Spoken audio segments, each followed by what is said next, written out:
Bonjour à tous, je suis Christelle, sorcière multicasquette et créatrice du podcast Ma vie de sorcière. Je te partage toutes les semaines des réflexions, des astuces de sorcière, de la magie que tu peux mettre facilement au quotidien pour oser enfin être réellement qui tu es et révéler ta puissance. Si cela te plaît, je t'invite à partager les épisodes à des proches et aussi à venir y mettre une jolie note et un joli commentaire sur la plateforme de ton choix. Et si tu veux aller plus loin, tu peux me rejoindre dans le Coven Initiation afin d'en apprendre plus sur la sorcellerie et l'énergétique, de rencontrer des sorcières passionnées comme toi et de pouvoir créer ta propre magie. Et c'est parti pour l'épisode du jour.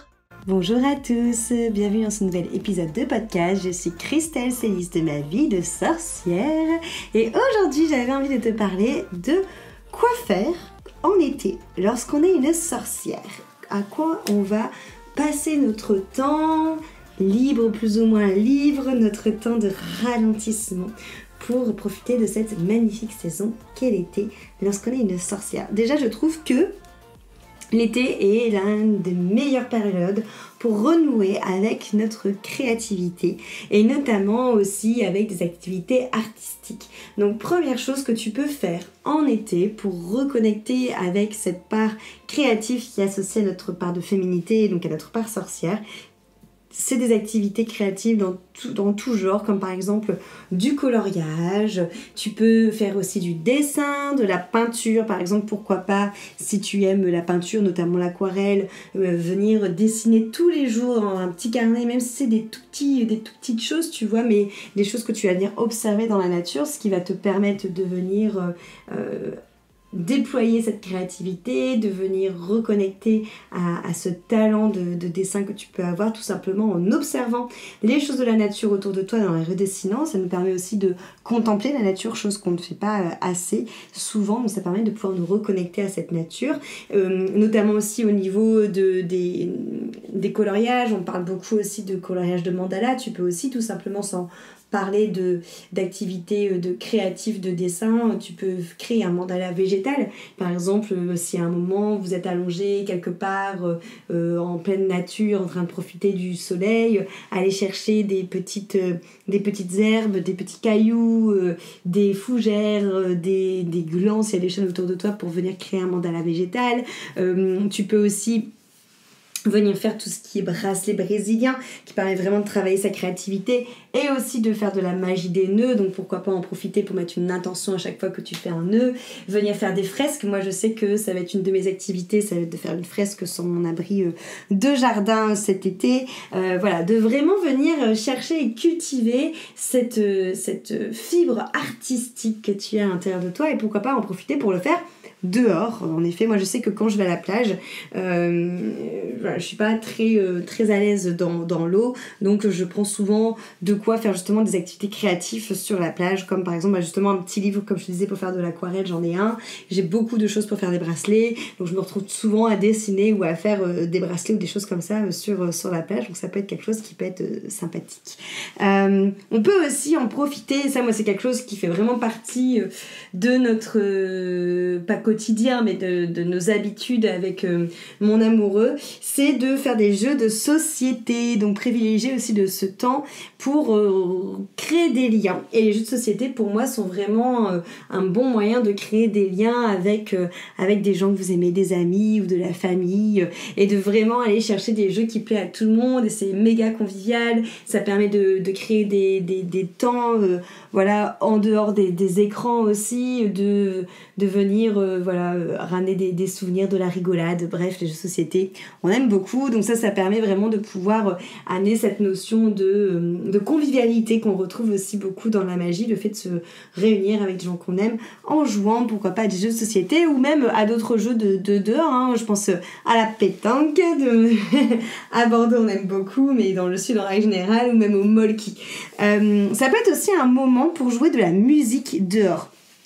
comme on dit, la musique adoucit les mœurs. Et ça m'arrive aussi régulièrement quand il fait beau de venir prendre des instruments de musique et d'aller jouer dehors en forêt ou près des lacs qui sont près de la maison. Donc voilà, pas obligé pareil d'avoir fait le conservatoire et d'être totalement professionnel dans un instrument, hein. Tu peux te munir d'instruments qui sont totalement intuitifs, on en trouve de plus en plus, notamment tout ce qui va être handpad, tout ce qui va être kalimba, les koshi, tout ça sont des outils qui ont des merveilleux sons, qui sont en plus des sons qui vont apaiser l'âme, qui vont amener de la douceur et qui sont totalement intuitifs, donc t'as pas besoin d'avoir fait du solfège pour savoir jouer. Si t'as un tambour chamanique, tu peux aller faire du tambour. Si tu veux chanter, tu peux tout simplement te mettre à chanter. Voilà, vraiment cette notion de si la musique vous appelle, à démocratiser ça et aller profiter du dehors et célébrer l'été en chantant.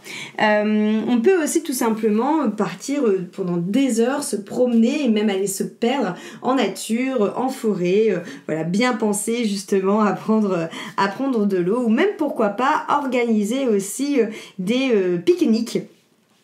Ça peut être génial lors de votre petite découverte de sentiers inconnus où il peut avoir plein de surprises, plein de chemins que vous allez explorer, de aussi pouvoir vous poser et de faire un petit pique-nique. On n'oublie pas de ramasser ses déchets parce que la terre n'est pas une poubelle. Je sais très bien que les auditeurs et auditrices de ce podcast ne font attention, mais voilà, quand je vois encore des fois ce qui se passe dans la forêt près de chez moi, ça me tend un petit peu. Donc j'en profite pour faire passer le message. N'hésitez pas aussi à justement méditer dehors. Là qu'il fait beau, de profiter pour prendre un temps, pour aller justement lors d'une balade fermer les yeux et méditer au son de la nature, ou de faire ce qu'on appelle la marche afghane. La marche afghane, c'est le fait de venir synchroniser ses pas et sa respiration, ce qui permet de faire une méditation active. Par exemple, tu te dis, ok, je fais un pas sur 5... oui, c'est ça. Je fais un pas sur 5, inspire et expire, et un autre pas sur 5, expire et expire. Et ce qui permet d'avoir une marche qui va être consciente, parce que tu vas vraiment faire 1, 2, 3, 4, 5, 1, 2, 3, 4, 5. Voilà, du coup, pour le coup, ça va être une marche qui va être très, très, très, très, très lente. Mais tu peux te dire aussi, de venir synchroniser la respiration et la manière de respirer. C'est quelque chose qu'on fait souvent.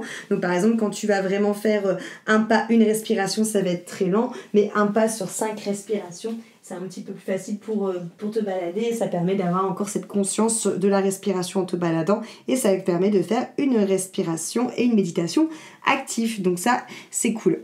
Après, on peut aussi partir sur tout ce qui est cuisine en été, hein. On aime beaucoup cuisiner notamment des choses froides en règle générale en été, donc pourquoi pas en effet partir sur de la cuisine qui va être fraîche, qui va être, pourquoi pas si t'as un potager du jardin, ou des petits agriculteurs aux alentours, et venir faire ce qu'on appelle de la nourriture vivante, en profiter pour faire des salades pleines de vitamines, pleines de couleurs, pleines d'énergie, avec des graines, avec des super aliments, voilà, de vraiment venir venir mettre toute cette nourriture vivante ensemble pour créer, pourquoi pas même un repas participatif, hein, où chaque invité peut amener quelque chose, et t'en profites après pour mélanger des choses, hein, pour aller faire une balade, faire un jeu, organiser un atelier, pourquoi pas, voilà, ça peut être vraiment vraiment chouette. Prendre le temps surtout de l'été en tant que sorcière pour ralentir et pour vraiment faire des pauses hors du temps, pour faire vraiment des moments de repos et de contemplation. Ça, je l'ai vraiment vu lors de ma retraite silencieuse. On n'a pas assez de temps où on fait rien, mais vraiment où tu fais rien, c'est-à-dire juste te poser et rien faire, ne pas chercher à parler, ne pas chercher spécialement à lire, juste peut-être observer ce qu'il y a autour de toi. On le fait jamais et on peut voir des magnifiques choses. Moi, c'est comme ça que j'ai vu un écureuil j'étais en silence après, donc je faisais zéro bruit, mais un écureuil qui s'est approché vraiment tout près de moi, quoi. Il était à 2 mètres, tu vois, de moi. Mais vraiment prendre le temps de juste observer, de regarder les petits insectes, de regarder comment est-ce que le soleil va lécher les feuilles d'un arbre, de voir comment les fleurs réagissent suivant la température, suivant le soleil, enfin voilà, vraiment de prendre le temps de contempler, de prendre le temps tout simplement d'explorer ce qu'il y a autour de toi et de vraiment regarder. Et après ces temps de calme aussi en été, pour les lecteurs, c'est le moment aussi de renouer peut-être avec des lectures. Moi dans les livres que j'aurais à vous conseiller, il y en a, j'en parle tout le temps, mais Le pouvoir du moment présent, si vous ne l'avez pas encore lu, alors c'est pas un livre méga facile à lire en été, c'est pas très sympa de conseiller ça d'ailleurs, parce qu'il est un peu... mais c'est une pépite, on parle de tout dans ce livre-là, il regroupe tout. Suis ton âme, elle connaît le chemin. Pareil, ça va parler d'incarnation, d'âme, de mission d'âme, de famille d'âme, d'âme sœur, de toutes ces choses-là. C'est une pépite pour comprendre ce qui se passe dans l'invisible avant qu'on s'incarne sur Terre. Enfin, je le trouve génial, ce livre-là. Il y a, moi, un livre qui m'a beaucoup percuté et que j'adore, qui est la dernière pièce du puzzle, que je vous invite vraiment à lire, ainsi que la Pelote de laine, qui sont des livres beaucoup plus des études un peu de notre société actuelle, je vais dire ça comme ça. Qu'est-ce que je peux te conseiller d'autre comme livre? Il y a Le Royaume perdu aussi, c'était Johanna qui en avait parlé et que j'ai beaucoup aimé, où c'est vraiment un roman là, cette fois-ci, mais qui va venir parler du secret des Templiers sous une forme de enquête policière, donc c'est un petit peu plus sous forme d'histoire, qui est vraiment pas mal. Les femmes qui courent avec les loups aussi, que tu peux lire, où c'est plein de mythes et de légendes autour justement de la femme libre et de la femme sauvage, donc ça c'est vraiment chouette. Voilà, donc allez relire peut-être des livres qui vous ont plu ou d'autres livres que tu as envie de découvrir, mais la lecture fait partie aussi des choses qui nourrissent l'âme et qui sont chouettes de pouvoir aussi mettre en avant tout simplement en été, lorsqu'on prend ces temps plus de calme. Après, je sais qu'en été, c'est ça aussi que je disais aux filles du Coven, c'est le moment aussi d'aller explorer et de venir mettre de nouvelles peut-être habitudes ou de nouvelles routines en place. Je sais que pour le mois de juillet, le challenge des filles du Coven, c'est l'ancrage, où tous les jours, je les invite à s'ancrer et à partager avec les copines leur manière de s'ancrer, parce que souvent on bouge en été, donc ça nous rend un peu moins ancrés, et c'est aussi le moment où on ralentit, donc on a plus de temps pour soi, pour prendre du temps pour soi, donc pour mettre de la pratique magique en place, et surtout aussi pour ancrer les choses en étant une habitude. Donc c'est le moment en été de changer tes habitudes, justement, d'aller dans des nouveaux endroits, de faire des choses autrement et de t'autoriser à créer de nouvelles habitudes en changeant ces habitudes, donc en créant plus d'espace pour toi, notamment pourquoi pas l'ancrage, en créant des moments peut-être où tu vas rajouter de la méditation, des respirations, en amenant toutes ces choses-là que tu n'as pas le temps de faire quand tu es en mode AU de tous les jours, de le faire là maintenant, en ramenant du coup ces nouvelles habitudes qui vont à la fois te faire du bien et à la fois te pouvoir s'ancrer pour quand on sera à la rentrée plus tard. De vivre un maximum à l'extérieur, tu auras compris, de toute façon tout ce que je t'ai dit, c'était principalement d'être à l'extérieur et surtout d'en profiter l'été pour éteindre la télévision. Nous on n'a pas de télé, enfin on a une télé à la maison mais pas une télé qui diffuse la télé, c'est vraiment que pour Disney Plus et Netflix, et du coup ça nous permet vraiment d'être totalement coupé des informations et de n'avoir jamais notre énergie qui est baissée, qui est plombée par les infos par exemple ou par la télé. Et donc je t'invite à profiter de l'été aussi pour vraiment plutôt profiter du dehors, d'aller en pleine nature, d'aller te baigner, d'aller t'exposer à de nouveaux paysages et de fermer un maximum la télé, et les soirs choisir plutôt de faire par exemple des jeux de société plutôt que de regarder la télé.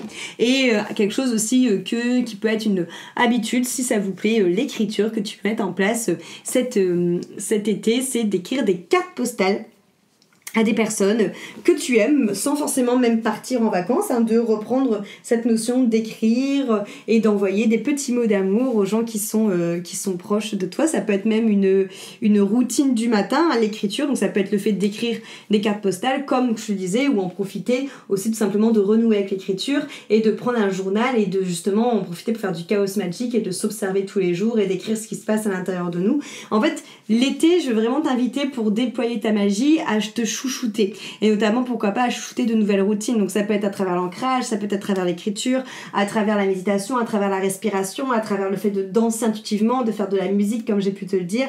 Mais ça va vraiment être, même si c'est que 5 minutes, 10, 15, peu importe, tu vois, mais le fait de prendre du temps, même si c'est juste pour prendre un temps sur ta terrasse, aller boire ton thé et ton café, mais avoir ce temps au calme, voilà, vraiment avoir ce temps où tu vas venir prendre du temps pour toi et où tu vas installer progressivement de nouvelles habitudes. Ça, c'est vraiment hyper important d'aller faire ça peut être aussi aller faire une balade, enfin voilà, t'as plein de choses.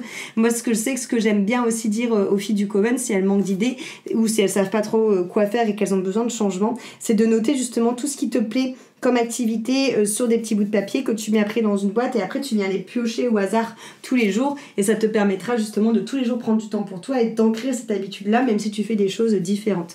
Faire des sessions cueillettes aussi en été, c'est vraiment pas mal, ça nous permet aussi de pouvoir faire nos récoltes en tant que sorcière après pour l'automne et pour l'hiver. Donc aller faire des récoltes de plantes, des cueillettes de plantes magiques par exemple pour tes rituels ou voilà, je parle vraiment là du côté sorcière mais ça peut être aussi même des sessions cueillettes, par exemple des fraises ou des fruits, on trouve ça de plus en plus, des personnes qui nous permettent d'aller cueillir nous-mêmes nos myrtilles, nos framboises, voilà tous ces fruits là, ou même aller faire un tour dans la même dynamique, tout ce qui est marché et producteur. Et autre dernière chose que tu peux faire pour les passionnés d'astrologie notamment en été, c'est prendre peut-être plus de temps, notamment le soir, pour prendre justement le petit plaid, s'asseoir et observer les étoiles si le temps est clair. Voilà sur les activités que tu peux faire en tant que sorcière en été. Profite bien de cet été et à très vite pour un prochain épisode. Merci beaucoup d'être arrivé au bout de cet épisode. S'il t'a plu, tu peux le partager à des personnes pour qui tu penses qu'il sera utile. Tu peux aussi venir mettre une jolie note et un joli commentaire sur la plateforme d'écoute que tu utilises. Tu peux également me retrouver sur mon site internet mavidesorcière.fr ou alors sur Instagram où je suis particulièrement active sur Christelle Célis, ma vie de sorcière. Merci beaucoup pour ton écoute et à la semaine prochaine pour un nouvel épisode.